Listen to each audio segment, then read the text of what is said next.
விசுவாசமாகிய கப்பலை சேதப்படுத்தினார்கள் என்று சொல்லி இங்கே தீமோத்தேயுக்கு எழுதுகிறார் பவுல்.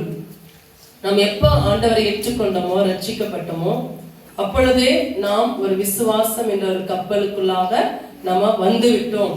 விசுவாசம் என்பது ஒரு கப்பலுக்கு அடையாளமாக சொல்லப்பட்டு, உவமையாக சொல்லப்பட்டு இருக்கிறது. இப்ப ஆண்டவரை ஏற்றுக்கொண்ட பொழுதே நாம் எதற்குள்ள வந்து விடுகிறோங்க? விசுவாசம் என்ற ஒரு கப்பலுக்குள்ளே நம்ம வந்து விடுகிறோம். நீங்க நோவா காலத்துல பாத்தீங்கன்னா பாவங்கள் பெருகிறது, ஆண்டவர் ஜனங்களை அழிக்க வேண்டும் என்று திட்டம் பண்ணுகிறார். ஒரு மனுஷனை ஏன் நான் படைத்தேன் என்று சொல்லி அவர் விசனப்பட்டு எல்லாரையும் அழிக்க வேண்டும் என்று திட்டம் பண்ணுகிறார். நோவாவுக்கோ கர்த்தருடைய கண்களிலே கிருபை கிடைத்தபடியினாலே, அவன் நீதிமானாய் இருந்தபடியினாலே, தேவனோடு சஞ்சரித்துக் கொண்டிருந்தபடியினாலே ஆண்டவர் அவனுக்கு ஒரு திட்டத்தை சொன்னார். இப்படி எல்லாம் நீ வேலையை உண்டு பண்ணு, அதுல வர்றவங்களை எல்லாம் நீ உள்ள சேர்த்துக்கொள், எல்லா மிருகங்களை ஜோடி ஜோடா சேர்த்துக்கொள், அதுல உள்ள வர்றவங்க பாதுகாக்கப்பட்டவர்கள். அப்படித்தான் நாம் ஆண்டவர் அந்த ரட்சிப்பு என்ற பேழைக்குள்ளாக ஆண்டவர் நம்மளை கொண்டு வந்திருக்கிறார். ஆண்டவருடைய பேழைக்குள்ளாக நம்ம வந்திருக்கிறோம். விசுவாசம் என்ற கப்பலுக்குள்ளாக நாம் வந்திருக்கிறோம். இந்த விசுவாசமாகிய கப்பலை அநேகர் என்ன பண்ணிடுறாங்க? சேதப்படுத்துகிறார்கள். அநேகர் ஆண்டவரை விட்டு, விசுவாசத்தை விட்டு வழுவி போய் விடுகிறார்கள். கடைசி காலங்களிலே பார்த்தீங்கன்னா ஆண்டவர் மனுஷகுமாரன் வரும் காலத்திலே விசுவாசத்தை காண்பாரோ என்று வசனம் சொல்லுகிறது. அவர் வரும்பொழுது அநேகர் விசுவாசத்தை விட்டு என்ன பண்ணிடுவாங்க? வழுவி போயிடுவாங்க. உலகத்துக்கு இடம் கொடுத்து பண ஆசைக்கும், பொருள் ஆசைக்கும், பாவத்துக்கும், இச்சைகளுக்கும், இந்த உலகத்தினுடைய எப்படி நோவா காலத்துல நடந்ததோ அதே போல இந்த கடைசி நாட்களிலும் நடக்கும் என்று வசனம் சொல்லுகிறது. பெண் கொண்டார்கள், பெண் எடுத்தார்கள். இப்படி நோவா காலத்துல, லோத்தின் காலத்தில் நடந்தது போல இந்த கடைசி நாட்களிலே நடக்கும். ஆனால் ஆண்டவருடைய பிள்ளைகளாகிய நாமோ விசுவாசத்தை என்ன பண்ணிக்கொள்ள வேண்டுங்க? பிடித்துக் கொள்ள வேண்டும். விசுவாசம் என்ற கப்பலிலே நம்ம சேதப்படுத்தாதபடிக்கு நாம் விசுவாசத்தை காத்துக்கொள்ள வேண்டும். இதனை பவுல் சொல்லுகிறார், நல்ல போராட்டத்தை போராடினேன், ஓட்டத்தை முடித்தேன், விசுவாசத்தை காத்துக்கொண்டேன் என்று சொல்லுகிறார். அப்ப கடைசி வரைக்கும் காத்துக்கொள்ள வேண்டியது என்ன என்றால் விசுவாசம். சொல்லுங்க, விசுவாசம். கடைசி வரைக்கும் நாம் காத்துக்கொள்ள வேண்டும். அதற்காய் நாம் போராடுகிறவர்களாக இருக்க வேண்டும்.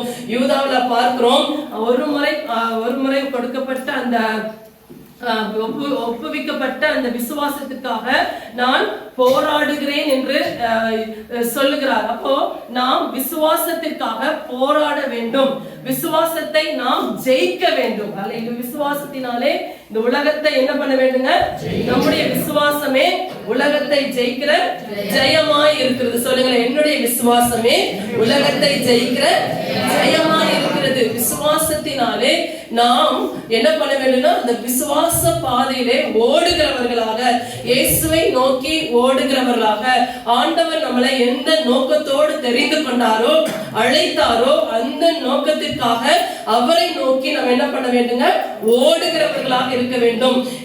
எபிரேயர் 12ஆம் அதிகாரம் 1வது வசனம் சொல்லுகிறது, அவரே நம்முடைய விசுவாசத்தை துவக்குகிறவராய் இருக்கிறார், அவரே நம்முடைய விசுவாசத்தை முடிக்கிறவராய் இருக்கிறார். அவரை நோக்கி பொறுமையோடே ஓட கடவோம். அல்லேலூயா. அப்ப நம்முடைய வாழ்க்கையில அநேக பிரச்சனைகள் வரும், போராட்டங்கள் வரும், கஷ்டங்கள் வரும், நிந்தனைகள் வரும், அவமானங்கள் வரும். எல்லா காரியங்கள் வந்தாலும் விசுவாசமாகிய கப்பலை நம்ம என்ன பண்ணக்கூடாதுங்க? சேதப்படுத்த கூடாது. கடைசி வரையந்தும் விசுவாசத்தை காத்துக்கொள்ளும் பொழுதுதான் ஆண்டவர் சொல்லுகிறார், அந்த வசனம் சொல்லுகிறது, இது முதல் நீதியின் கிரீடம் எனக்காக வைக்கப்பட்டிருக்கிறது. யார் அந்த ஓட்டத்தை ஓடி முடிக்கிறார்களோ அவர்களுக்கு ஆண்டவர் அந்த நீதியின் கிரீடத்தை கொடுக்கிறார். அல்லேலூயா. ஆமென். தமிழ் பைபிள் இருக்குங்க.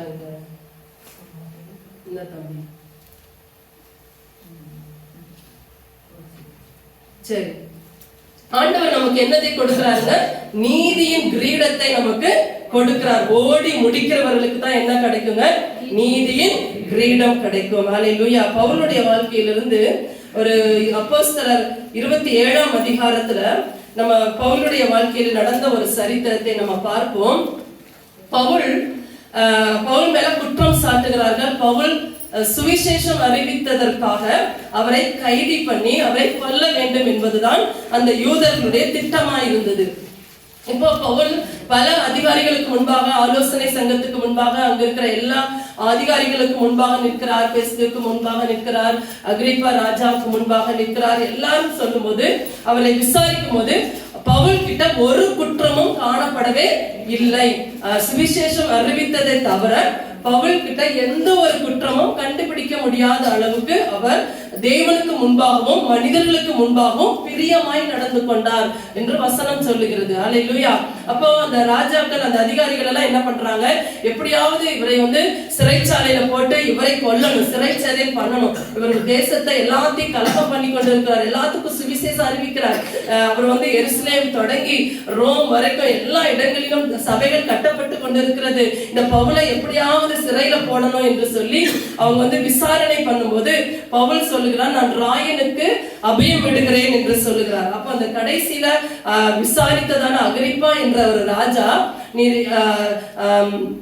ராயனுக்கு அபயம் விட்டாயே, இதனால நான் உன்னை ராயனிடத்துல அனுப்புகிறேன் என்று சொல்லி அந்த கடைசி வசனத்துல நீங்க பார்த்தீங்கன்னா அப்போஸ்தலர் 26ஆம் அதிகாரம் கடைசி வசனத்துல பார்த்தீங்கன்னா 32வது வசனம், அகிரிப்பா பெஸ்துவை நோக்கி, இந்த மனுஷன் ராயனுக்கு அபயமிட்டிருந்தானால் இவனை விடுதலை பண்ணலாகும் என்றான். அப்ப அவனால அவனை கைது பண்ண முடியல. எங்க அனுப்புறாங்க? ராயன் இடத்துல. ராயன் என்று சொன்னா ரோம பேரரசின் ஒரு ராஜான்னு வச்சுக்கோங்களேன். அங்க இருக்கிற ஒரு நியாய விசாரிக்கிறவரிடத்திலே, ராயன் இடத்திலே, ரோம பேரரசின் இடத்துல, அரசனுடைய இடத்திலே அனுப்பலாம் என்று சொல்லி அவர்களை அனுப்புகிறாங்க. அப்ப அந்த கப்பல் பிரயாணத்திலே அனுப்புகிறார்கள். ஒவ்வொரு இடத்திலேயும் கப்பல் கடந்து போகிறது. அவங்க போய் எங்க போய் சேர வேண்டும்? ரோமுக்கு போய் சேர வேண்டும். இதுதான் அந்த இடத்துல வைக்கப்பட்ட ஒரு கட்டளையா இருக்கிறது. ஆனால் இவங்க போய் கொண்டிருக்கிற அந்த கப்பலோ பல போராட்டங்களினாலே, பல காற்று அவர்களை, எதிர்காற்று அவர்களுக்கு அது அடிக்கிறது. கடல் பிரயாணம் பாத்தீங்கன்னா எப்பவுமே அது ஆபத்து நிறைந்ததாகத்தான் இருக்கும். அப்ப அந்த எதிர்காற்று அவர்களுக்கு அடிக்கிறபடினாலே அந்த கப்பல் பிரயாணம் லகுவாக அவர்களுக்கு இல்லை. அப்ப பவுல் சொல்லுகிறார், நம்ம இந்த பிரயாணம் பண்றது சரியில்லை, இந்த பிரயாணம் நம்ம போக வேண்டாம் என்று சொல்லும் போது அந்த கப்பல் மாலுமியோ அந்த கப்பலுடைய எஜமானனோ அவனுடைய வார்த்தையை கேட்கவில்லை. கொஞ்ச தூரம் போறாங்க, எதிர்காற்று மட்டுமல்ல, பெரிய ஒரு சுழல் காற்று அவங்க அடிக்கிறது. இங்க நம்ம பாத்தீங்கன்னா காற்று அவர்களுக்கு தடுக்கிறது என்று சொல்லி நம்ம பார்க்கிறோம். 7வது வசனத்தை பார்க்கும்போது, காற்று எங்களை தடுத்தபடியினாலே என்று சொல்லி அங்க வாசிக்கிறோம். அடுத்ததாக நம்ம அதை பார்க்கும்போது காற்று அதிகமாய் அவர்களுக்கு என்ன பண்ணுகிறது? புயல் காற்று, சுழல் காற்று அவர்களுக்கு அடிக்கிறது. அந்த காற்றின் வழியினாலே, காற்றின் போக்கிலே அவர்கள் கொண்டு போகப்பட்டார்கள். 18வது வசனத்திலே, மேலும் பெருங்காற்று மழையில் நாங்கள் மிகவும் அகப்பட்டபடியினாலே மறுநாளில் சில சரக்குகளை கடலில் எறிந்தார்கள். இப்படியாக அவர்களுக்கு விரோதமாக ஒரு பெரிய எதிர்காற்று வருகிறது, பெரிய ஒரு பேய் காற்று அங்க அடிக்கிறது, கடும் காற்று அங்க அடிக்கிறது, பெரிய புயல் அங்க அடிக்கிறது, அந்த கப்பல்ல மோதுகிறது. இவர்கள் என்ன பவுல் சொல்ற வார்த்தை யார் கேட்கலைங்க?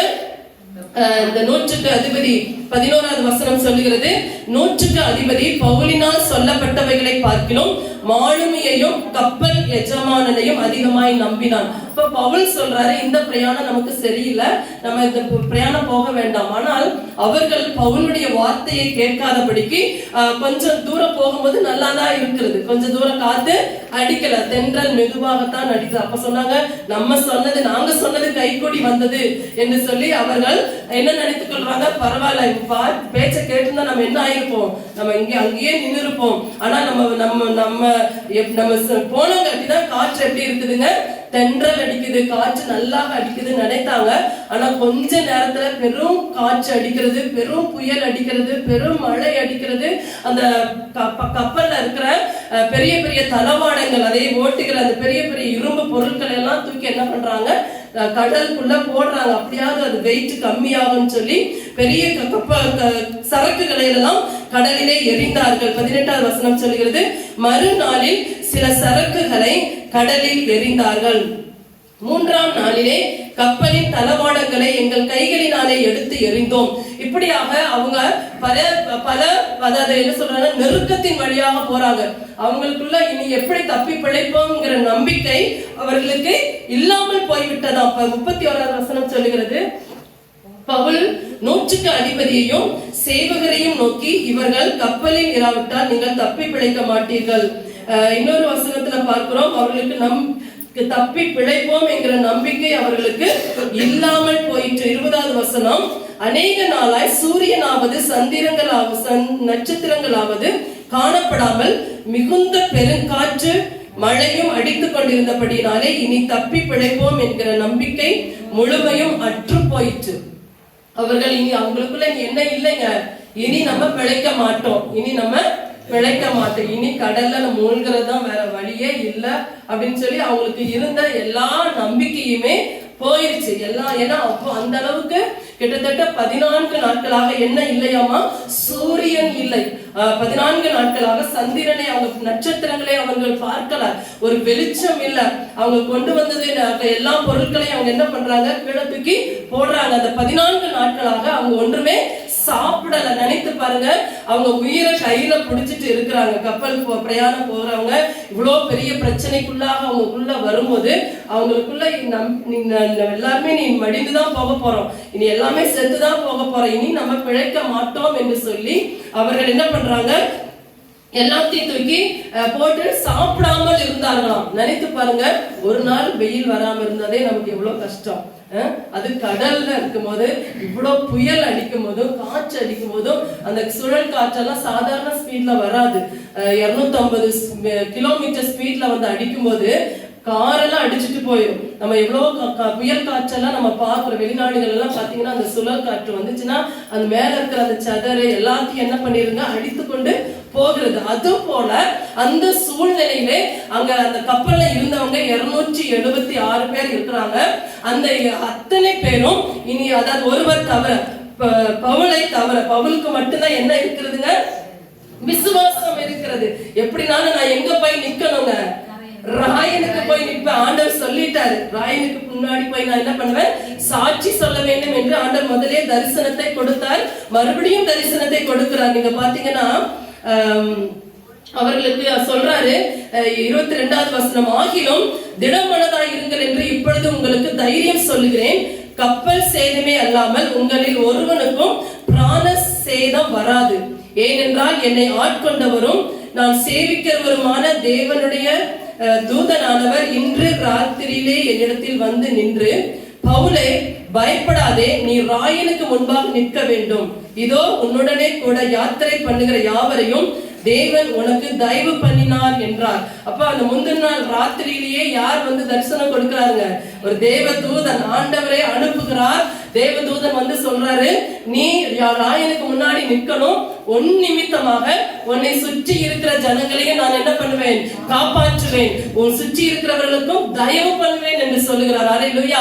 விசுவாசிக்கிற ஒரு மனிதன் இருந்தா அவனும் திடப்படுவான், மற்றவர்களையும் என்ன பண்ணுவாங்க, திடப்படுத்துவாங்க. இன்னைக்கு அநேகர் நம்ம வாழ்க்கையில பிரச்சனை வரும்போது, போராட்டங்கள் வரும்போது, புயல் போல காற்று அடிக்கும் போது, பெரிய மழை வரும்போது, இல்ல ஒன்றுமே இல்ல, வாய்ப்பே இல்லைங்கிற சூழ்நிலை வரும்போது நம்ம சோர்ந்து போனாமானால் மற்றவர்கள் என்ன ஆயிடுவாங்க, சோர்ந்து போயிடுவாங்க. ஆனா தேவனுடைய வார்த்தை யாராருக்குள்ள இருக்கிறதோ, ஆண்டவருடைய நோக்கம் தரிசனம் யாராருக்குள்ள இருக்கிறதோ அவர்கள் தங்களையும் திடப்படுத்திக் கொண்டு மற்றவர்களையும் என்ன பண்ணுவார்கள், திடப்படுத்துவார்கள். அப்ப அந்த பவுல் சொல்றாரு, நீங்கள் திடமனதா இருங்கள், தைரியமா இருங்க, நான் ராயனுக்கு முன்னாடி நிக்கணும், என்னை கொண்டு, அதாவது உன்னோடு கூட யாத்திரை பண்ணுகிற யாவரையும் தேவன் உனக்கு தயவு பண்ணினார் என்று தரிசனத்தை நான் கண்டேன் என்று சொல்லி அவர்களுக்கெல்லாம் சொல்லி தைரியப்படுத்துகிறான். ஆனா அவர்களோ என்ன இல்லைங்க, நம்பிக்கை அற்ற நிலைமையில இருக்கிறாங்க. நான் இனி என்ன ஆக போகிறது, பயங்கரமான புயல் காற்று அடிக்கிறது, இனி நான் என்ன செய்வோம் என்று சொல்லி எல்லாரும் எனக்கு சொல்றாங்க, பயந்து கொண்டு இருக்கிறாங்க. அங்காங்கே கப்பலும் என்ன ஆகிக்கொண்டே இருக்குங்க, அதாவது விழுது பட்டு, அதாவது கிராக் ஆகி உடையிற நிலைமையில இப்ப இருக்கிறது. உடையிற நிலைமையில இருக்கிற நேரத்துலதான் 29வது வசனம், பாறை இடங்களில் விழுவோம் என்று பயந்து பின்னணியத்தில் இருந்த 4 நங்கூரங்களை போட்டு பொழுது எப்பொழுது விடியுமோ என்று இருந்தார்கள். அப்ப பாருங்க, அவங்க சாப்பிடவும் இல்லை, அவங்க மனசெல்லாம் பட நீ சாகத்தான் நமக்கு போகிறோம், வேற வழியே இல்லைன்னு இருக்கிறாங்க. எப்ப விடியும், என்னுடைய பிரச்சனை எப்ப முடியும், என்னுடைய போராட்டம் எப்ப முடியும், நான் எப்படி இந்த பிரச்சனை வெளியே வருவேன், எப்ப பொழுது விடியும் என்று சொல்லி அவர்கள் காலை வேலைக்காக அவங்க இரவெல்லாம் போராடி கொண்டே இருக்கிறாங்க. அவங்க சாப்பிடாம இருக்கிறாங்க. அப்போ பவுல் அவர்களை பார்த்து சொல்லுகிறார் 33வது வசனத்துல, பொழுது விடிகையில் எல்லாரும் போஜனம் பண்ணும்படி பவுல் அவர்களுக்கு தைரியம் சொல்லி, நீங்கள் இன்று 14 நாளாய் ஒன்றும் சாப்பிடாமல் பட்டினியாய் இருக்கிறீர்கள், ஆகையால் போஜனம் பண்ணும்படி உங்களை வேண்டிக் கொள்கிறேன், நீங்கள் தப்பி பிழைப்பதற்கு அது உதவியா இருக்கும், உங்கள் தலையிலிருந்து ஒரு மயிரும் விழாது என்றான். அப்போ இந்த பவுல் சொல்லுகிறார், நீங்க ஏன் சாப்பிடாம இருக்கிறீங்க, தைரியமா இருங்க, ஆண்டவர் கட்டாயம் என் நிமித்தமாக நான் இந்த கைதியாகத்தான் போகிறார், என் நிமித்தமாக ஆண்டவர் உங்களையும் தப்புவிப்பார், நீங்க தைரியப்படாதீங்க, உங்க தலையிலிருந்து ஒரு முடியும் என்ன பண்ணாதுங்க கீழே விழாது என்று சொல்லி அவர்களை என்ன பண்ணுகிறான், தைரியப்படுத்துகிறான். அப்ப அவங்க எல்லாரும் என்ன பண்றாங்க, சாப்பிடுகிறார்கள். சாப்பிட்டு மிச்சம் இருக்கிற எல்லாத்தையும் தூக்கி என்ன பண்றாங்க, கீழே போட்டுறாங்க. இத்தனையும் பாத்தீங்கன்னா கப்பல்ல பாத்தீங்கன்னா நல்லா விலையேற பெற்ற பொருட்கள் தான் கொண்டு வருவாங்க. சாதாரண பொருட்களை என்ன பண்ண மாட்டாங்க, கொண்டு வர மாட்டாங்க. அப்ப விலையேற பொருட்கள், அவங்க கையினால சம்பாதித்த பொருட்கள், என்னென்ன கொண்டு வந்தாங்களோ எல்லாத்தையும் சாப்பிட்டது போக மிச்சத்து இருக்கிறது எல்லாத்தையும் கொண்டு போய் என்ன பண்ணிட்டாங்க, கடல்ல போட்டாங்க. அந்த கப்பல் லகுவா இருக்கட்டும், இல்லாட்டி அது என்ன ஆயிடுங்க, கப்பல் சீக்கிரமாய் முழுகி போய்விடும். அதற்காக எல்லா பொருட்களையுமே தன் கையின் பிரயாசங்கள், அவங்க என்னென்னலாம் சேமித்து வைத்து என்னென்னலாம் செய்யலாம் நினைத்து கொண்டு எதிர்பார்த்து கொண்டு எடுத்துட்டு போனாங்களோ எல்லாவற்றையும் அவங்க என்ன பண்ணாங்க, கடலிலே வீசி எறிந்தார்கள். கடலை, அந்த கப்பலை லகுவாக்கினார்கள் என்று சொல்லி நம்ம பார்க்கிறோம். அதுக்கப்புறமும் அந்த கப்பல் மோதுகும் போது அந்த கப்பல் சின்ன சின்ன துண்டுகளாக உடைந்துடும். சின்ன சின்ன துண்டுகளாக அவங்களுக்கு இனிய நம்ம பிழைக்கவே மாட்டோம்னு நினைச்சாங்க. ஆனா கடைசியிலையும் பார்க்கும்போது அந்த கப்பலே என்ன ஆச்சுங்க, கரை பக்கம் வருகிறது, துண்டு துண்டாய் உடைகிறது. அப்ப அந்த ஒவ்வொரு துண்டுகளையும் பிடித்து கொண்டு எல்லாரும் என்ன பண்ணாங்களாம், கரை சேர்ந்தார்கள் என்று சொல்லி கடைசி வசனத்துல பார்க்கிறோம். கடைசியில நீங்க பாத்தீங்கன்னா அந்த நங்கூரங்களை அறுத்து கடலிலே விட்டு சுக்கான்களுடைய கட்டுகளை தளர விட்டு பெரும் பாகை காற்று முகமாய் விரித்து கரைக்கு நேராய் ஓடி இருபுறமும் கடல் மோதிய ஒரு இடத்திலே கப்பலை தட்ட வைத்தார்கள். பின்னணியம் ஊன்றி அசையாமல் இருந்தது, முன்னணியம் அலைகளினுடைய பலத்தினாலே உடைந்து போயிற்று. அப்ப அங்க இருக்கிற சேவகர்கள் எல்லாம் என்ன பண்றாங்க, கடைசி வசனம், மற்றவர்களில் சிலர் பலகைகளை மேலும் சிலர் கப்பல் துண்டுகள் மேலும் போய் கரை ஏறவும் கட்டளையிட்டான். இவ்விதமாய் எல்லாரும் தப்பி கரை சேர்ந்தார்கள். அல்லேலூயா. இதுதான் நம்ம இந்த சம்பவத்துல பார்க்கிறோம். எல்லாரும் கடைசி நேரத்துல அந்த உடைந்து போன பாகங்கள் இருக்கும் பாருங்க, அந்த சின்ன சின்ன பலகைகள், அந்த பலகைகளை பிடித்து கொண்டு நீந்தி கொண்டு அவங்க எல்லாம் என்ன பண்ணாங்க, கரை சேர்ந்தார்கள் என்று பார்க்கிறோம். அப்போ தேவனுடைய பிள்ளைக்கு நீங்க கேள்வி கேட்கலாம், ஏன் ஆண்டவர் இதை அனுமதிக்கணும், ஏன் ஆண்டவர் இவ்வளவு அழகா வேற ஒரு பிரயாணத்தை தடுத்து வேற எதையாவது கொண்டு போய் அழகா சேர்த்திருக்கலாமே, ஏன் ஆண்டவர் இவ்வளவு காட்சிகளை அனுமதிக்கணும், ஏன் இவ்வளவு ஆண்டவர் பிரச்சனைகளை அனுமதிக்கணும் என்று சொல்லி நீங்க கேட்கலாம். ஆனா ஆண்டவருடைய அனுமதி இல்லாம எதுவுமே நடக்காது. உங்கள் விசுவாசம் எப்படியா இருக்கிறது, உங்களுடைய விசுவாசம், நீங்கள் ஆண்டவருக்குள்ள நீங்கள் வைத்திருக்கிற அந்த விசுவாசம் எப்படிப்பட்டது என்பதை என்ன பண்ண ஆராய்ந்து பார்க்க, பரீட்சிக்க பார்க்க ஆண்டவர் சில போராட்டங்களை நமக்கு அனுப்புகிறார். ஆனா நம்ம அதுல சோர்ந்து போகாதபடிக்கு அந்த என்ன செய்தார்களாம், 29வது வசனம், பாறை இடங்களில் விழுவோம் என்று பயந்து பின்னணியத்தில் இருந்து 4 நங்கூரங்களை போட்டு பொழுது எப்பொழுது விடியுமோ என்று இருந்தால் அந்த 4 நங்கூரங்கள், அந்த நங்கூரம் என்பது என்னன்னா ஒரு பெரிய இரும்பு உலோகத்தினால் செய்தது, இப்படி வளைந்த மாதிரி இருக்கும். அதை போட்டு அந்த கப்பலை நிறுத்துவதற்கு அது அதுல போய் மண்ணுல போய் பிடித்து கொள்ளுமா. அப்ப அந்த கப்பல் நிறுத்துவதற்கு அந்த 4 நங்கூரங்களை போட்டு அந்த கப்பலை என்ன பண்ணினார்கள், நிறுத்தினார்கள் என்று சொல்லி பார்க்கிறோம். இந்த 4 நங்கூரங்கள் அந்த கப்பல் அசையாமல் இருப்பதற்கு தேவைப்பட்டது. அல்லேலூயா. 4 நங்கூரங்கள் எதுங்க, கப்பல் என்ன ஆகக்கூடாதுங்க, அசைக்க. ஏன்னா ஒரு சிறிய பாறை, ஒரு பனிப்பாறை இருந்தாலே அந்த கப்பலானது அதுல மோதி என்ன ஆகிவிடும், அது தண்ணீர்ல மூழ்கி போய்விடும். ஆனா அவங்க வந்து என்ன பண்றாங்க, 4 நங்கூரங்களை போட்டார்கள்.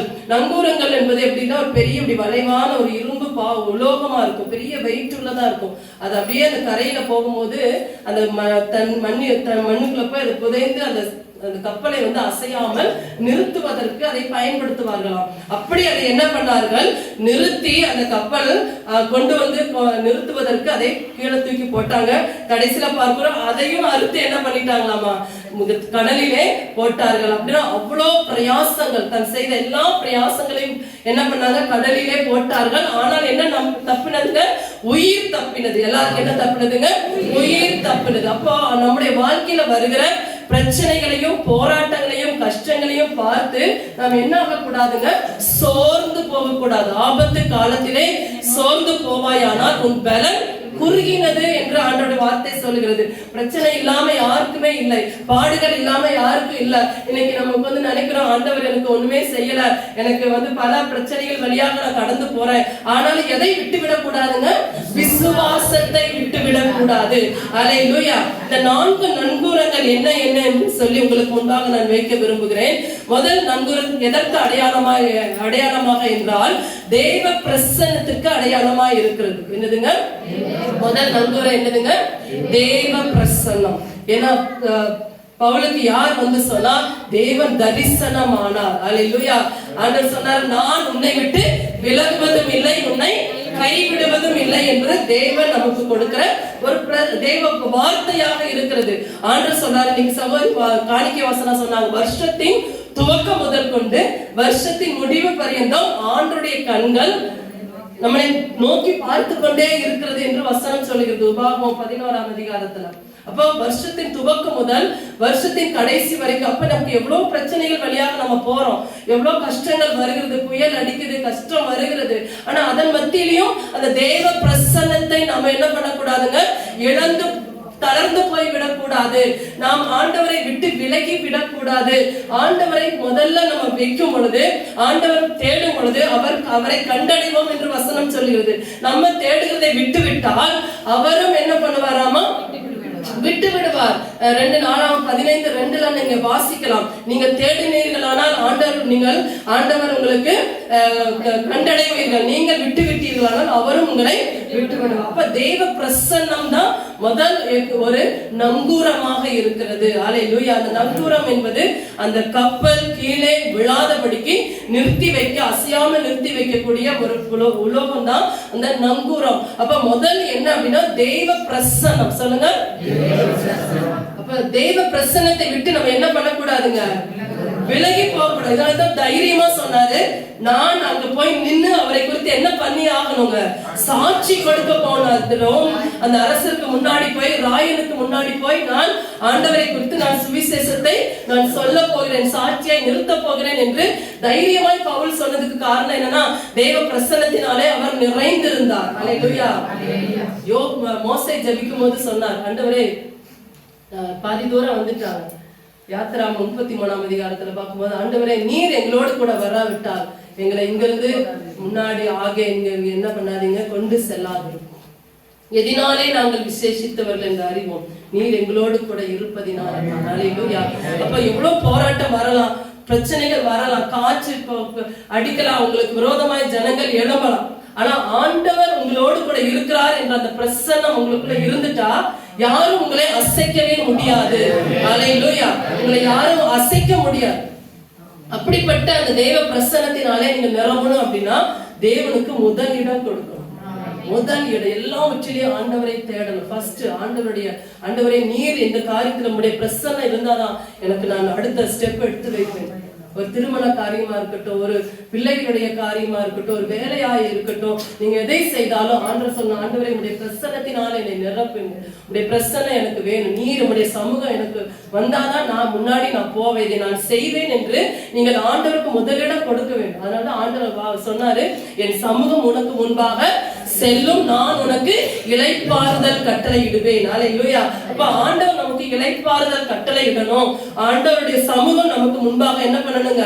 போகணும். அப்ப தெய்வ பிரசன்னத்தை நீங்கள் வாஞ்சிக்கணும். தாவீது சொல்கிறார், மான்கள் நீரோடையை காண வாஞ்சிப்பது போல என் ஆத்துமா உம்மை மேலே வாஞ்சியாய் இருக்கிறது, தவனமாய் இருக்கிறேன் என்று தவனம் என்று சொன்னா காஞ்சு போன தரைய பாத்தீங்கன்னா வெடித்து வெடித்து இருக்கும். காய்ந்து போன அந்த நிலத்தை பாத்தீங்கன்னா எவ்வளவு தண்ணி ஊத்தினாலும் காணாமல் போயிடும். அப்படிப்பட்ட இருதய உடையவர்களாய் ஆண்டவரை தேடணும். நான் ஆண்டவருடைய பிரசன்னத்தினால் நிரப்பப்படணும். தெய்வ பிரசன்னம் மட்டும் எனக்கு இருந்தால் போதும். நான் எதை வேணாலும், என்ன பிரச்சனை வந்தாலும் நான் என்ன பண்ணிடுவேங்க? ஜெயித்து முன்னேறிப்பேன். அன்று சொல்ல, நீ ஆறுகளை கடக்கும் போதும் நான் உன்னோடு கூட இருப்பேன். நீ தண்ணீரை கடக்கும் போதும் இந்த அக்கினி ஜுவாலை உன்மேலே உனக்கு ஒரு சேதம் வராது. அக்கினி ஜுவாலை உன்மேல் பற்றுவதில்லை, ஆறுகள் உன்மேல் புரளுவதில்லை. நான் உன்னோடு கூட இருக்கிறேன். மத்தேயு 28:20 சொல்கிறது, இதோ உலகத்தின் முடிவு பரியந்தம் நான் உன்னோடு கூட இருக்கிறேன் என்பது தேவனுடைய வாக்குத்தத்தம். அந்த வாக்குத்தத்தத்தை நம்ம என்ன பண்ணணுங்க? ஒவ்வொரு நாளும் அதுல நம்ம நிரம்பணும். ஆண்டவரே, உம்மாலே நான் நிரப்பப்படணும். தெய்வ பிரசன்னம் எனக்கு வேணும் ஆண்டவரே. தெய்வ பிரசன்னம் இருக்கணும்னா நீங்க என்ன பண்ணணும்? எப்பொழுதும் ஆண்டவரை தேடணும். எப்பொழுதும் அந்நிய பாஷைகளை பேசணும். என்ன பேசணுங்க? ஆண்டவர் சொல்லி இருக்கிறாரு, யோவான் 14:16 நான் போறது உங்களுக்கு நல்லதா இருக்கும். நான் பிதாவை வேண்டிக் கொள்வேன், என்றென்றைக்கும் உங்களோடு கூட இருக்கும்படியான வேறொரு தேற்றரவாளனை அவர் உங்களுக்கு அனுப்பும். அப்ப அவர் எப்பொழுதும் என்றென்றைக்கும் நம்மளோடு கூட சொல்லுங்க இருப்பார். ஆலயத்துக்கு வரும்போது மட்டுமல்ல, ஜெபிக்கும் போது மட்டுமல்ல, நீங்க கப்பல் பிரயாணத்துல, கஷ்டத்துல, நெருக்கத்துல, என்ன சொல்லுங்க, புயல் நடுவுல, போராட்டத்தின் நடுவுல போனாலும் யார் உங்களோடு கூட இருப்பாருங்க? கர்த்தர் உங்களோடு கூட இருக்கிறார். அல்லேலூயா. அவர் வாக்கு மாறாதவர். அவர் தான் எல்லாவற்றையும் உண்டாக்குறார். காற்றையும், கடலையும், புயலையும், பெரும் சமுத்திரத்தையும், சூரியனையும், நட்சத்திரங்களையும், சந்திரனையும் எல்லாமே உண்டாக்கினவர் அவர் தான்.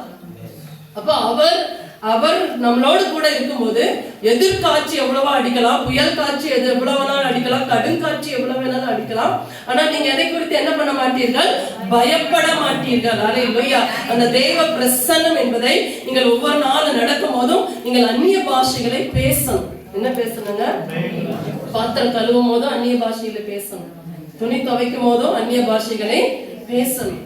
எங்கேயாவது ஒரு என்ன வேலை செய்து கொண்டாலும் நீங்கள் அந்நிய பாஷைகளை பேசிக்கொண்டே இருக்கணும். அப்பதான் தெய்வ பிரசன்னத்தினாலே நீங்கள் எப்பொழுதும் நிரம்பி இருக்க முடியும். அப்ப உங்களுக்குள்ள என்ன வராதுன்னா, எவ்வளவு காற்று அடித்தாலும் உங்களுக்குள்ள என்ன வராதுங்க? இன்னைக்கு அநேகர் என்ன பண்றாங்க அப்படின்னா, ஆண்டவரை தேடுறது இல்லை, புலம்ப ஆரம்பித்தறாங்க. என்ன பண்றாங்க? புலம்பல். ஆண்டவருக்கு பிடிக்காத ஒரு காரியம் என்ன தெரியுங்களா? புலம்புறது, முறுமுறுக்கிறது ஆண்டவருக்கு பிடிக்காது. நடக்கல, இது நடக்கல, இது செய்யல அப்படின்னு சொல்லி முறுமுறுக்கிறோம் பாத்தீங்களா? இது ஆண்டவருக்கு பிடிக்காத காரியம். நீங்க இஸ்ரவேல் ஜனங்கள் எகிப்திலிருந்து புறப்பட்ட போது 6 லட்சம் புருஷர்கள், ஆனா அங்க போய் சேர்ந்ததோ 2 பேர் தான் போய் சேர்ந்தாங்க, அவங்க பிள்ளைகள். அதுக்கப்புறம் ஆனா ஏன் போய் சேரலன்னா, அவங்களுடைய முறுமுறுப்பு, அவர்களுடைய அது செய்யல, அது நடக்கல, இது நடக்கல, இது நடக்கல, குறைகளையே சொல்லி கொண்டிருந்தனால அவங்க போய் என்ன பண்ண முடியலைங்க? போய் சேர முடியும். இப்போ ஆண்டவர் நம்மகிட்ட என்ன எதிர்பார்க்குன்னா, ஆண்டவரே நீர் வந்தால் போதுமே கூட, அது போதும், நீர் வந்தால் போதும், உடைய பிரசன்னத்தை சுமந்து செல்கிறேன், உடைய பிரசன்னம் எனக்குள்ள இருக்கணும் ஆண்டவரே. வெறும் ஆலயத்துக்கு வரும்போது மட்டுமல்லைங்க, எப்பொழுதுமே நீங்கள் நிரம்பி இருக்க தேவன் விரும்புகிறார். எப்பொழுதுமே தேவ பிரசன்னத்துல நீங்கள் நிரம்பி இருக்க ஆண்டவர் விரும்புகிறார். எப்பொழுது தேவனோடு கூட நடக்க விரும்புகிறார். யார் ஆண்டவரோடு நடக்கிறார்களோ அவர்கள் தான் தேவனுடைய அந்த முதலாவது வருகையில் எடுத்துக்கொள்ளப்படுவார்கள். ஏனோக்கு தேவனோடு கூட நடந்தான், நோவா தேவனோடு கூட நடந்தான். நீங்க ஒவ்வொரு நாளும் தனிமையை உணரவே கூடாது. எப்ப பார்த்தாலும் நான் தனியா இருக்கிறேன்னு என்ன பண்ணக்கூடாதுங்க? சொல்லக்கூடாது. கூட யார் இருக்கிறாருங்க? ஆண்டவர் இருக்கிறார். ஏசப்பா என்னோடு கூட இருக்கிறார். என் பிரச்சனை நடுவில் அவர் என்னோடு கூட இருக்கிறார். அவர் ஒருபோது என்னை கைவிட மாட்டார். ஒரு இமைப்பொழுது என்னை விட்டு விலக மாட்டார். இன்னொரு வசனம் சொல்ல, ஒரு இமைப்பொழுது உன்னை விட்டேன், ஆனால் நித்திய கிருபையுடன் உன்னை சேர்த்துக் கொள்ளும். ஆண்டவர் ஒரு நாள் நம்மளை விட்டு என்ன பண்ண மாட்டாருங்க? விலகவே மாட்டார். அப்படிப்பட்ட ஒரு நம்பிக்கையோடு கூட நீங்க சொல்லணும், என்னை ஆட்கொண்டவரும் நான் சேவிக்கிறவரும் ஆகிய தேவனுடைய தூதனானவர் இந்த ராத்திரியிலே என்னிடத்திலே வந்து நின்றார் என்று 23வது வசனத்துல சொல்லுகிறார். இரண்டாவது ஒரு நங்கூரம் என்ன என்று சொல்லி பார்த்தீங்கன்னா, அதே அந்த அதிகாரத்துல அவங்களுக்குள்ள என்ன இருந்தது அப்படின்னா ஒரு நம்பிக்கை இருந்தது. அடுத்த வசனம் 25வது வசனம், ஆனபடியினாலே மனுஷரே திடமனதாய் இருங்கள், எனக்கு சொல்லப்பட்ட பிரகாரமாகவே நடக்கும் என்று தேவனிடத்தில் நம்பிக்கையாய் இருக்கிறேன் என்று சொல்கிறார். இரண்டாவது நங்கூரம் என்னதுங்க? நம்பிக்கை. அப்ப நம்பிக்கை, அந்த விசுவாசம், ஆண்டவர் எங்களை தப்புவிப்பார், ஆண்டவர் எங்களை என்ன பண்ணுவாருங்க? தப்புவிப்பார். அப்படிப்பட்ட விசுவாசம் நமக்குள்ள இருக்கணும். ஏன்னா ஆண்டவர் என்னை குறித்து ஒரு நோக்கம் வைத்திருக்கிறார். என்னை குறித்து ஒரு நோக்கம். நாங்கள் சாதாரணமா ஆண்டவருக்குள்ள வரல, எனக்குன்னு ஒரு திட்டத்தை ஆண்டவர் வைத்திருக்கிறார். அந்த திட்டம் நிறைவேற வரைக்கும் மரணம் வராது. அது திட்டம் நிறைவேற வரைக்கும் என்ன வராதுங்க? மரணம் வராது. அதுக்கப்புறம் பவுல் தப்பிச்சு போய் வேற மெலித்தாங்கிற தீவுல போய் பாம்பு கடிச்சிருச்சு. எல்லாரும் பார்த்தாங்க, பாம்பு கடிச்சு இப்ப சாக போறாரு, விஷப்பாம்பு. ஆனா ஒண்ணுமே நடக்கல. ஒரு பூச்சியை உதறி தள்ளுற மாதிரி தள்ளி விட்டுட்டு போயிட்டாராம். அப்ப தேவ திட்டம் நிறைவேற வரைக்கும் உங்களுக்கு என்ன வராதுங்க? மரணம் வராது. தேவன் உங்களை குறித்து ஆண்டவர் ஒரு திட்டத்தை வைத்திருக்கிற, ஒவ்வொருத்தரை குறித்தும் தேவன் ஒரு திட்டத்தை வைத்திருக்கிறார். அந்த திட்டம் நிறைவேறுவதற்கு உங்களுக்குள்ள என்ன வேண்டும் என்றால் நம்பிக்கை, விசுவாசம். இல்லாட்டி நம்ம ஆண்டவரை பிரியப்படுத்தவே முடியாது. விசுவாசம் இல்லாமல் தேவனுக்கு பிரியமா இருப்பது கூடாத காரியம். அன்னைக்கு விசுவாசம் இல்லாமல் நம்ம எதை நம்ம நினைக்கிறோம் அப்படின்னா, சில நேரத்துல பிரச்சனை வந்தோம்னா பயந்து போயிடும். என்ன வாங்குறாங்க? பயந்து புலம்ப ஆரம்பித்து விடுகிறோம். ஆனா விசுவாசம், நம்பிக்கை இருக்குமே ஆனால் நீங்கள் என்ன பண்ண மாட்டீங்க? பயப்பட மாட்டீர்கள். பயம் எப்போதுமே சாத்தானுடைய ஆயுதமா இருக்கிறது. சாத்தானுடைய ஆயுதம் என்னதுங்க? பயம். உங்களை பயம் உறுத்தி உங்களை கொஞ்சம் கொஞ்சமா விசுவாசத்தை விட்டு தளர பண்ணிடும். உங்களுக்குள்ள ஒரு சந்தேகத்தை கொடுத்து கொஞ்சம் கொஞ்சமா விசுவாசத்தை விட்டு பின்வாங்க செய்கிறது சாத்தானுடைய தந்திரம். அப்ப நீங்க பயத்துக்கும் சந்தேகத்துக்கும் நீங்க இடம் கொடுத்துட்டீங்கன்னா உங்களுடைய விசுவாசம் என்ன ஆகுங்க? தளர்ந்து போயிடும். விசுவாசமாகிய கப்பல் தளர்ந்து போயிடும். அப்ப உங்களுக்கு பிரச்சனைகள் வந்தாலும் நீங்கள் என்ன சொல்லணும்னா, என் தேவன் என்னை தப்புவிக்க வல்லவர், நான் அவர் மேல நம்பிக்கையா இருக்கிறேன். 1 பேதுரு 2 கொரிந்தியர் 1ஆம் அதிகாரம் 9-10 வசனங்களிலே பவுல் இப்படியாய் சொல்லுகிறார். ஆகையால் சகோதரரே, ஆசியாவில் எங்களுக்கு நேரிட்ட உபத்திரவத்தை நீங்கள் அறியாதிருக்க எங்களுக்கு மனதில்லை. என்னவெனில் பிழைப்போம் என்கிற நம்பிக்கை அற்று போகத்தக்கதாக எங்கள் பலத்துக்கு மிஞ்சின அதிக பாரமான வருத்தம் எங்களுக்கு உண்டாயிற்று. நாங்கள் எங்கள் மேல் நம்பிக்கையா இராமல் மரித்தோரை எழுப்புகிற தேவன் மேல் நம்பிக்கையா இருக்கத்தக்கதாக மரணம் வரும் என்று நாங்கள் எங்களுக்குள்ளே நிச்சயித்திருந்தோம். அப்படிப்பட்ட மரணத்தினின்றும் அவர் எங்களை தப்புவித்தார், இப்பொழுதும் தப்புவிக்கிறார், இன்னும் தப்புவிப்பார் என்று அவரை நம்பி இருக்கிறோம். அல்லேலூயா. பவுலுக்குள்ள என்ன நம்பிக்கைங்க? இதுவரைக்கும் ஆண்டவர் எங்களை தப்புவித்தார், தப்புவிக்கிறார், இன்னும் தப்புவிப்பார். 3 காலத்திலும் எழுதப்பட்டிருக்கிறது. அப்படிப்பட்ட மரணத்தினின்றும் அவர் எங்களை தப்புவித்தார், இப்பொழுதும் தப்புவிக்கிறார், இன்னும் தப்புவிப்பார். 3 காலத்திலும் நீங்க பாத்தீங்கன்னா இதுவரைக்கும் ஆண்டவர் எங்களை என்ன பண்ணிட்டாருங்க? தப்புவிக்கிறார், தப்புவித்தார், தப்பு வச்சிட்டார், இப்ப தப்புவிக்கிறார், இன்னும் எங்களை தப்புவிப்பார். அதுதான் நமக்குள்ள ஒரு நம்பிக்கை. அந்த நம்பிக்கை எப்படிப்பட்ட தேவன் மேலேயா? மேல வசனம் சொல்கிறது, நாங்கள் எங்கள் மேல் நம்பிக்கையா இராமல் மரித்தோரை எழுப்புகிற தேவன் மேல் நம்பிக்கையா இருக்கத்தக்கதாக. அப்ப நம்முடைய தேவன் எப்படிப்பட்டவர்? மரித்தோரை எழுப்புகிற தேவன். மரித்தோரை எழுப்புகிற தேவன் மேல் நம்பிக்கை வைக்க வேண்டும். அல்லேலூயா. ஆண்டவர் எங்களை என்ன பண்ணுவாருங்க? மரித்தோரில் இருந்தும் எங்களை உயிரோடு கூட எழுப்புவார். அந்த பிரச்சனையை ஆண்டவர் எங்களுக்கு மாற்றுவார். ஆண்டவர் எங்களை தப்புவிப்பார். அப்போ நம்ம எப்பவுமே நம்ம என்ன பண்ணக்கூடாதுங்க? அதைவே பிரச்சனையே பெருசா நம்ம பார்க்காதபடிக்கு என் தேவன் எப்படிப்பட்டவர்? அவர் மரித்தோரை எழுப்புகிற தேவன். அவர் மேல எங்கள் நம்பிக்கை வைத்து நாங்கள் என்ன பண்ணுகிறோம்? நம்பி இருக்கிறோம் என்று சொல்லுகிறார். இன்னும் தப்புவிப்பார் என்று நாங்கள் நம்பிக்கையாய் இருக்கிறோம். அந்த நம்பிக்கையை நம்ம ஒரு நாள் என்ன பண்ணிடக்கூடாதுங்க? தளர்ந்து போக விடக்கூடாது. ஆண்டவர் எங்களை தப்புவிக்க வல்லவர், அவர் கட்டாயம் எங்களை விடுவிப்பார் என்று சொல்லி நம்ம தப்புவிக்க வேண்டும். நம்மளை நம்பிக்கையா இருக்க வேண்டும். எல்லா தேவ பிள்ளைகளுமே பிரச்சனைகளுக்குள்ள போனவங்க தான். இங்க வேதத்துல பாத்தீங்கன்னா மோசேயா இருக்கட்டும், எஸ்தரா இருக்கட்டும், கிதியோனா இருக்கட்டும், தானியலா இருக்கட்டும், சாத்ராக் மேஷாக் ஆபேத்நேகோவா இருக்கட்டும், எல்லாருமே ஒரு பிரச்சனைகளுக்குள்ள போய் வந்தவங்க தான். அப்ப அவங்களுக்குள்ள என்ன இருந்ததுன்னா நம்பிக்கை, விசுவாசம் இருந்தபடியினாலே அந்த பிரச்சனையிலிருந்து அவங்க என்ன பண்ணாங்க, ஜெயித்தார்கள். ஹல்லேலூயா. இன்னைக்கு அநேகர் விசுவாசத்தை விட்டு ஏன் போறாங்க தெரியுங்களா, பின்வாங்குறாங்க தெரியுங்களா? அவங்க நம்பிக்கையை இழந்து போயிடுறாங்க. என்ன பண்றாங்க, நம்பிக்கையை, ஆண்டவர் யார் என்பதை அவர்கள் இன்னும் அறியாமல் இருக்கிறார்கள். என் தேவன் எப்படிப்பட்டவர், என் தேவன் எல்லாவற்றையும் உண்டாக்கினவர், அவர் என்னை தப்புவிக்க வல்லவர், அவருடைய சித்தம் என் வாழ்க்கையில நிறைவேறாம எனக்கு ஒன்றுமே தீங்கு வராது, சேதம் வராது, மரணம் வராது என்ற நம்பிக்கை ஒவ்வொரு தேவ பிள்ளைகளுக்குள்ளாக இருக்க வேண்டும். அல்லேலூயா. அப்ப அவர் சொல்றாரு, மூணாவது ஒரு நங்குரை என்னன்னா, அப்போஸ்தலர் நடபடிகள் 27ஆம் அதிகாரத்துல 25வது வசனத்துல, எனக்கு சொல்லப்பட்ட பிரகாரமாகவே நடக்கும் என்று தேவனிடத்தில் நம்பிக்கையா இருக்கிற. மூன்றாவது நம்பிக்கை என்ன தெரியுங்களா, ஆண்டவர் நமக்கு கொடுத்த வாக்கு தத்தம். மூணாவது நங்கூரம் என்னங்க, தேவன் நமக்கு கொடுத்த வாக்கு தத்தம். அப்ப எத்தனை பேர் தேவனிடத்துல அநேக வாக்கு தத்தங்கள் வேதத்துல சொல்லப்பட்டிருக்கிறது. ஆனா உங்களுக்கு நீங்கள் உரிமை எதை நீங்கள் பாராட்டுகிறீர்கள்? இந்த வாக்கு தத்தங்கள் ஆண்டவர் எனக்கு கொடுத்திருக்கிறார். எல்லா வாக்கு தத்தங்களும் ஆண்டவர் நமக்கு கொடுத்திருக்கிறார். ஆனா ஆண்டவர் நம்மளோடு கூட பேசின சில வாக்கு தத்தங்களை நீங்கள் என்ன பண்ணிக்கொள்ளணுங்க, பிடிக்கணும், சொல்லணும். உங்களுக்கு பிரச்சனைகள் வரும்போது, கஷ்டங்கள் வரும்போது இந்த வசனத்தை ஆண்டவர் எனக்கு சொல்லி இருக்கிறார்.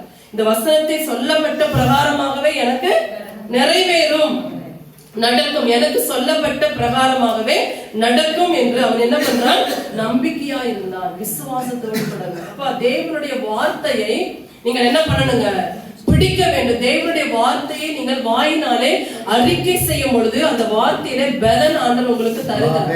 பாடுகளின் மத்தியில வரும்போது, பிரச்சனைகளின் மத்தியில வரும்போது தேவ வார்த்தையை நீங்கள் அறிக்கை செய்ய வேண்டும். அந்த நீங்கள் அறிக்கை செய்கிறது அந்த பிரச்சனைக்கு ஒரு அணுகுண்டு போல, அந்த பிசாசுக்கு ஒரு அணுகுண்டு போல அது மாறும். அப்ப தேவனுடைய வார்த்தையை நீங்க வாயினாலே என்ன பண்ணணுங்க, அறிக்கை செய்யும் போது அந்த பிரச்சனையிலிருந்து ஜெயிப்பதற்கு உங்களுக்கு ஆண்டவர் ஒரு பலனை ஆண்டவர் உங்களுக்கு கொடுக்கிறார். பவுலுக்குள்ள நிச்சயம் இருக்குது, எனக்கு சொல்லப்பட்டபடி எனக்கு போய் நான் நிக்கணும், நான் போய் நடக்கும், நான் சொல்லப்பட்டபடியே நான் நடக்கும் என்று சொல்லி பவுல் அப்படியாக தேவனுடைய வார்த்தையிலே நின்றார். கப்பல் உடைஞ்சு போனாலும் பரவாயில்ல, தேவனுடைய வார்த்தையை மட்டும் நம்ம என்ன பண்ணிடக்கூடாதுங்க, விட்டு விடக்கூடாது. கடைசியில ஒரு சின்ன கட்டைய பிடிச்சிட்டாலும் நாங்க என்ன பண்ணிட்டானுங்க, தப்பிச்சாங்களா இல்லைங்களா? அப்ப ஒரு சின்ன வார்த்தை கூட உங்களுக்குள்ள இல்லைன்னா நீங்க எப்படி தப்ப போறீங்க? ஆண்டுடைய வார்த்தையினால நீங்க என்ன பண்ணணுங்க, நிரம்பி இருக்கணும்.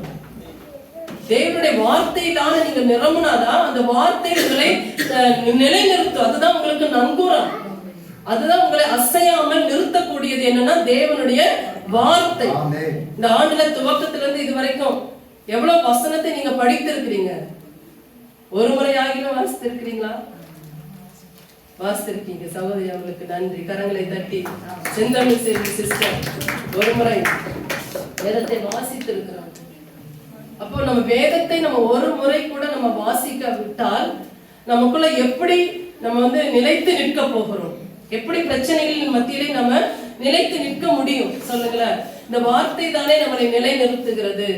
இந்த வார்த்தை தானே, தேவனுடைய வாக்குத்தத்தங்கள் தானே நமக்கு நங்கூரமாக இருக்கிறது, அசையாதபடி காக்கிறது தேவனுடைய வார்த்தை தானே. அப்ப ஏன் நம்ம வார்த்தையை படிக்க முடியல? ஏன் இதற்கு நம்ம முக்கியத்துவம் கொடுக்க முடியல? இந்த வார்த்தை நம்மளை உயர்த்துகிறதா இருக்கிறது. இன்னைக்கு மொபைல் படிக்கிறாங்க, மொபைல்ல எடுக்கிறாங்க, அது தவறு. வேதத்துல நீங்க எழுதப்பட்ட புஸ்தகத்தை தான் நீங்க எடுக்கணும். இந்த புஸ்தகம் கையில வர்றதுக்கு எத்தனையோ பேர் தங்களுடைய உயிரை தியாகம் பண்ணியிருக்கிறாங்க, எத்தனையோ பேர் ரத்தம் சிந்தி இருக்கிறாங்க, எத்தனையோ பேர் மரித்து இருக்கிறாங்க. அதனால வேதத்தை நம்ம தேவனுடைய வார்த்தையை அற்பமா நினைத்து பைபிளை காட்டில மொபைலை யூஸ் பண்ணலாம். நீங்க யாரும் மொபைல் யூஸ் பண்ணக்கூடாது. அப்ப தேவனுடைய வார்த்தையை நீங்கள் எடுத்து படித்தாதான் நீங்க செய்கிற காரியங்களே ஆண்டவர் வாய்க்க பண்ணுவாங்க. இந்த வார்த்தை நம்மளோடு கூட பேசும். இது ஜீவனுள்ள வார்த்தை, வல்லமையுள்ள வார்த்தை, ஆத்மாவையும் ஆவியையும் பிரிக்கிற வார்த்தை. இந்த வார்த்தையை நீங்க படிக்காம ஆசீர்வாதம் வராது. தேவனுடைய வார்த்தை படிக்காம என்ன வராதுங்க? சங்கீதம் 1:1 சொல்றாரு ஆண்டவர், இரவு பகலும் தியானமா இருக்கிற மனுஷன் பாக்கியமா, அவன் செய்வதெல்லாம் வாய்க்கும். அப்ப நமக்கு ஒரு வயலில் ஆசீர்வாதம் வரணும் அப்படின்னா நம்ம என்ன படிக்கணுங்க? வேதத்தை வாசிக்க வேண்டும். இந்த வேத வசனத்தை தான் அவங்க எப்படி அவங்களுக்குள்ள இருந்து அவங்க சொல்றாங்க, சொன்னபடி நடக்கும். அதுபோல ஆண்டவர் உங்களுக்கு என்ன வாக்குத்தத்தை கொடுக்கிறாரோ அது உங்களுக்கு நடந்து தீரும். சொல்லுங்க, உங்களுக்கு சொல்லப்பட்டது நடக்கும். ஒருவேளை நீங்க பிள்ளைகளை குறித்து கவலைப்பட்டா ஆண்டவர் சில வார்த்தைகளை நீங்கள் எடுத்து பிடித்துக் கொள்ளுங்க. ஏசாயா 49:25 சொல்லுகிறது, எந்த பலவான்கள் உங்கள் பிள்ளையை பிடித்திருந்தாலும் அவர்கள் விடுவிக்கப்படுவார்கள் என்று வசனம் சொல்லுகிறது. உண்மையில இருக்கிற ஆவியை உன் பிள்ளைகள் மேல வைப்பேன், உன் பிள்ளைகளை நான் ஆசீர்வதிப்பேன். இந்த ஒரு வார்த்தை போதுங்க, ஆண்டவர் அவனை தப்புவிக்க வல்லவர். அல்லேலூயா. அப்ப நம்ம சோர்ந்து போய் பிரச்சனை இவ்வளவு இருக்குதே, எனக்கு ஒண்ணுமே நடக்கலையே என்று சோர்ந்து போய் இருந்தீங்கன்னா உங்கள் விசுவாசமாகிய கப்பலை நீங்கள் சேதப்படுத்துகிறீர்கள். வசனம் இல்லாவிட்டால் நம்ம அசைக்கப்பட்டு போய் விடுவோம். வசனம் இல்லாவிட்டால் நமக்கு ஒரு பலன் இருக்காது, தைரியம் இருக்காது. தேவனுடைய வார்த்தையால்தான் ஆண்டவர் அண்ட சராசரங்களையும் தாங்குகிறார் என்று எபிரேயர் 1:3 சொல்லுகிறது. அண்ட சராசரங்கள் அதன் வழியில போயிட்டு இருக்குதாமா அந்த கிரகங்கள் எல்லாம், இல்லைங்களா? எத்தனையோ அந்த விண்வெளி ஆராய்ச்சி பண்ணி சொல்றாங்க அதனுடைய கிரகங்கள் எல்லாம். இதெல்லாம் எப்படி நடக்குதுன்னு நினைக்கிறீங்க? தேவனுடைய வார்த்தையினாலே, தேவனுடைய வார்த்தையினாலே சகலவற்றையும் ஆண்டவர் தாங்குகிறார். அந்த வார்த்தை வரும் பொழுது ஆண்டவர் நம்மளை உயிர்ப்பிக்கிறார். சொல்லுங்களா, அந்த வார்த்தை வரும்போது ஆண்டவர் நம்மளை உயிர்ப்பிக்கிறார். என் ஆத்மா மண்ணோடு ஒட்டி கொண்டு இருக்கிறது, உடைய வார்த்தை என்னை உயிர்ப்பித்தது என்று சங்கீதத்துல வாசிக்கிறோம். அப்ப நம்ம சோர்ந்து போன பிரச்சனை நேரத்துல தேவனுடைய வார்த்தையை எடுத்து நீங்க படிக்க ஆரம்பிங்க. புரியுதோ இல்லையோ சத்தம் விட்டு படிங்க. அந்த ஒரு வார்த்தை போதும் உங்களை தப்புவிப்பதற்கு. அந்த ஒரு சின்ன பலகை, ஒரு சின்ன கட்டை போதும் நீங்கள் அந்த கடலுக்குள்ள இருந்து வெளியே வருவதற்கு. அல்லேலூயா. அப்ப அப்படிப்பட்ட தேவனுடைய வார்த்தையை நீங்கள் பிடிக்கும் போது உங்கள் கப்பல் சேதம் அடையாது. விசுவாசமாகிய கப்பல். அல்லேலூயா. 4வது நங்கூரம் என்ன என்று பாத்தீங்கன்னா, அவர் என்ன செய்தார் என்றால், அவ்வளவு பிரச்சனை தான். ஆனா 35வது வசனம், இப்படி சொல்லி அப்பத்தை எடுத்து எல்லாருக்கும் முன்பாகவும் தேவனை ஸ்தோத்தரித்து அதை பிட்டு புசிக்க தொடங்கினான். 4வது நங்கூரம் என்ன தெரியுங்களா? துதி ஸ்தோத்திரம். 4வது நங்கூரம் என்னதுங்க? துதி ஸ்தோத்திரம். இந்த துதி ஸ்தோத்திரம் எப்ப வரணும் தெரியுங்களா? பிரச்சனை நத்தில வரணும். இந்த துதி ஸ்தோத்திரம் எப்ப வரணும் தெரியுங்களா? வியாதியின் நேரத்துல வரணும். யாராவது உங்களை திட்டும் போது உங்க வாயிலிருந்து என்ன வரணுங்க?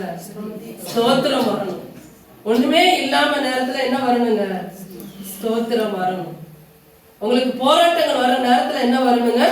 இதுதான் தேவனுடைய சித்தமா இருக்கிறது. ஒரு வசனம் சொல்லப்பட்டு இருக்கிறது, எல்லாவற்றுக்கும் ஸ்தோத்திரம் செய்வதே தேவனுடைய சித்தமா இருக்கிறது. அப்ப எல்லா காலத்திலும் நீங்க ஸ்தோத்தரிக்க முடியுமானா ஸ்தோத்தரிக்க முடியும். அவர் எல்லாத்துக்கும் பாத்தீங்க. இன்னைக்கு அநேகர் என்ன நினைக்கிறாங்க? ஆண்டவருடைய ஜெபத்தை கேட்கல. இந்த வருஷம் நான் எவ்வளவு காரியத்துக்காக ஜெபம் பண்ணேன், இன்னும் நடக்கல. ஆனா நீங்க ஸ்துதி ஸ்தோத்திரம் சொல்லுவதற்கு அவர் பாத்திரரா இருக்கிறார். ஹல்லேலூயா. இந்த வருஷம் எனக்கு ஒண்ணுமே நடக்கல, நான் வீடு கட்டல, எனக்கு நான் இடம் வாங்கல, எனக்கு குழந்தை பிறக்கல, எனக்கு கல்யாணம் ஆகல, எனக்கு நான் நினைச்சது நடக்கல அப்படின்னு நீங்க நினைக்கலாம். ஆனாலும் அதன் மத்தியிலும் நீங்கள் என்ன செய்யணும்னா கர்த்தரை துதித்து ஸ்தோத்தரிக்க வேண்டும். அவர் துதிக்கு பாத்திரரா இருக்கிறார். அல்லேலூயா. அவர் நீங்கள் ஸ்தோத்தரிக்க என்ன நடக்கும் தெரியுங்களா? தன்னை போல வாசல்கள் திறக்கப்படும். இந்த ஸ்தோத்திர பலி என்று ஸ்தோத்திரம் சொல்வது ஒரு ஜெபத்துக்கு அடையாளமாய் சொல்லப்பட்டு இருக்கிறது. நீங்க ஒண்ணுமே ஜெபம் பண்ண தெரியாட்டி கூட நீங்க என்ன பண்ணிக்கொண்டே இருங்க? ஸ்தோத்திரம், ஸ்தோத்திர ஆண்டவரே, ஸ்தோத்திர ஆண்டவரே, ஸ்தோத்திர ஆண்டவரே, ஸ்தோத்திரம் துதி பலிகளை செலுத்திக் கொண்டே இருங்க. ஸ்தோத்திர பலி. ஏன்னா ஆண்டவர் சொல்றார், எதை குறித்து கவலைப்படாமல் உங்கள் ஜெபங்களை, விண்ணப்பங்களை, வேண்டுதல்களை எதோடு கூட செலுத்த வேண்டும்? ஸ்தோத்திரத்தோடு கூட நீங்க செலுத்த வேண்டும். அப்பொழுது எல்லா புத்திக்கு மேலான சமாதானம் உங்கள் இருதயத்தை காக்க கடவுள். அப்ப ஸ்தோத்திரம் தான் ஒவ்வொரு ஜெபத்துக்கும் உள்ள ஏணி படி. அந்த நடுவுல ஒரு சட்டங்கள் வைத்திருப்பாங்க, படிகள். அதற்கெல்லாம் ஜெபம் மேல போறதுக்கு சட்டங்கள் எதுங்க? ஸ்தோத்திரம், துதி, பலி. நீங்கள் ஸ்துதி செலுத்துறது பலியாக மாறும். நீங்கள் ஸ்துதி செலுத்துறது உதட்டின் கனியாக மாறுகிறது. அல்லேலூயா. இதை உதட்டின் காளையை செலுத்த கடவோம் என்று ஓசியால வசனம் இருக்கு. உதட்டின் காளை, அப்ப அந்த ஸ்துதி ஸ்தோத்திரம் வந்து எதிரான சூழ்நிலையில தான் நீங்க செய்யணும்னு ஆண்டவர் பார்க்கிறார். எதிரான சூழ்நிலையில அப்ப நமக்கு ஆண்டவர் இதை செய்யல, இன்னும் எனக்கு பிரச்சனை மாறல, இப்படியே நீங்க முறுமுறுத்து கொண்டே இருந்தால் நீங்க சோர்ந்து போய் கொஞ்சம் கொஞ்சமா விசுவாசத்தை விட்டு என்ன ஆவீங்க? வழுகி போகும். அதனாலதான் நம்ம முதல்ல அந்த வசனத்தை படித்தோம். அநேகர் விசுவாசமாக்கிய கப்பலை என்ன பண்ணினார்கள்? சேதப்படுத்து. ஏன்னா அவங்களுக்குள்ள இன்னும் துதி இல்ல, தனிப்பட்ட முறையில ஆண்டவரை துதிப்பது இல்ல. கர்த்தரை நான் எக்காலத்திலும் ஸ்தோத்திரிப்பேன், அவர் துதி எப்பொழுதும் என் வாயில இருக்கு. எப்ப பாடினாரு தெரியுங்களா? அப்சலோம் அவரை துரத்தும் போது, தாவீதை துரத்தி கொண்டு அவர் வெறுங்காலோட ஓடுறாரு மலைக்கு. அவங்க மகனே துரத்துறான். அவங்க மகனே அப்பாவுக்கு விரோதமாக தாவீதுக்கு விரோதமாக எழும்பி தாவீதை துரத்தும் போது தாவீது மலையில ஓடி போறாரு, செப்பல் இல்லாம செருப்பு இல்லாம. அப்ப பாடுகிற பாட்டு, நான் எப்பொழுதும் கர்த்தரை ஸ்தோத்திரிப்பேன், அவர் துதி எப்போதும் என் வாயில. அப்படி நம்ம துதிக்க துதிக்க சூழ்நிலைகள் எதிராக இருந்தாலும் நீங்கள் ஆண்டவரை துதிக்க துதிக்க துதிக்க நீங்கள் விசுவாசத்திலே பலப்படுவீர்கள், விசுவாசத்திலே கட்டப்படுவீர்கள், விசுவாசத்திலே நிலைத்திருப்பீர்கள். முடிவு பரியந்தம் நிலைத்திருக்கிறவனே ரட்சிக்கப்படுவான் என்று வசனம் சொல்லுகிறது. அப்ப ஆண்டவரை விட்டு பின்வாங்க செய்கிற சோர்வுக்கும் பயத்துக்கும் முறுமுறுப்புக்கும் அதற்கு நீங்கள் இடம் கொடாதபடிக்கு 4 நங்கூரங்களை சொன்னேன். முதல் தேவ பிரசன்னம் என்ற நங்கூரத்தை போடுங்கள், நம்பிக்கை என்ற நங்கூரத்தை போடுங்கள், தேவ வாக்குத்தத்தம் என்ற நங்கூரத்தை நீங்கள் பிடித்துக் கொள்ளுங்கள், போடுங்கள். அடுத்தது துதி ஸ்தோத்திரம் என்ற நங்கூரத்தை நீங்கள் செய்யுங்க. உங்களுக்குள்ள வருகிற எல்லா போராட்டங்களையும் ஆண்டவர் ஜெயமாய் மாற்றும். ஒருவன் என்னை விட்டு பின்வாங்கி போவானானால் என் ஆத்துமா அவன் மேல் பிரியமாய் இராது என்று வசனம் சொல்லுது. ஏன்னா பின்வாங்கி போறது வந்து என்னன்னா கடைசி காலத்துல நடக்கிற ஒரு அடையாளம். ஏன்னா விசுவாசத்தை காண்பாரோ அப்படின்னு இருக்குது. அப்ப அநேகர் ஆண்டவருடைய அன்பை விட்டு பின்வாங்கி போவார்கள், அநேகர் இடரல் அடைவார்கள், அநேகர் ஆண்டவருடைய உபதேசத்தை நல்ல உபதேசத்தை கேட்டு ஆண்டவரை விட்டு விலகி போவது பிசாசினுடைய ஒரு திட்டம். ஆனா நாம் ஆண்டவருடைய வார்த்தையிலே நம்ம என்ன பண்ணணுங்க? உறுதியாய் இருக்க வேண்டும், விசுவாசத்தை கடைசி வரைக்கும் காத்து கொள்ள வேண்டும். அப்பொழுது ஆண்டவர் நீதியின் கிரீடத்தை நமக்கு கொடுக்கிறவராய் இருக்கிறார். நீங்க தீர்மானம் எடுக்கணும். எனக்கு எவ்வளவு பிரச்சனை வந்தாலும் நான் புலம்ப மாட்டேன். என்ன மாட்டேன்? எவ்வளவு பிரச்சனை வந்தாலும் நான் பயப்பட மாட்டேன். எவ்வளவு பிரச்சனை வந்தாலும் நான் துக்க முகமா இருக்க மாட்டேன். இன்னைக்கு நம்ம வந்து அநேக நேரத்துல இருக்கிறோம், ஆனா அது தேவனுக்கு பிரியம் இல்லாத இருக்காரு. நெகேமியா நீங்க பாத்தீங்கன்னா ராஜ சமூகத்துல போகும்போது எப்படி இருக்கக்கூடாது? துக்க முகமா. சாதாரண உலகத்தின் ராஜாக்கு முன்னாடியே என்ன இருக்கக்கூடாதுங்க? துக்க முகமாக இருக்கக்கூடாது. அப்ப அந்த துக்க முகமா இருந்தா ராஜா கேட்கிறார், ஏன் உன்னுடைய முகம் துக்கமா இருக்குது? உனக்கு வியாதி ஒண்ணு இல்லையே. அப்ப தெய்வ சமூகத்துல வருகிற நாம் துக்க முகமா இராதபடிக்கு தேவனுடைய வார்த்தையை பிடித்து கொண்டு ஆண்டவரை நீங்க நல்லா துதித்து பாடி நீங்கள் தேவனுடைய வசனத்தை நீங்கள் பிடித்து கொண்டு நம்பிக்கையோடு ஆண்டவரை தப்புவிப்பார், என்னை விடுவிப்பார் என்று சொல்லி தேவனோடு கூட இணைந்து நீங்க நடக்கும் போது உங்கள் கப்பல் ஒரு நாளும் சேதமடையாமல்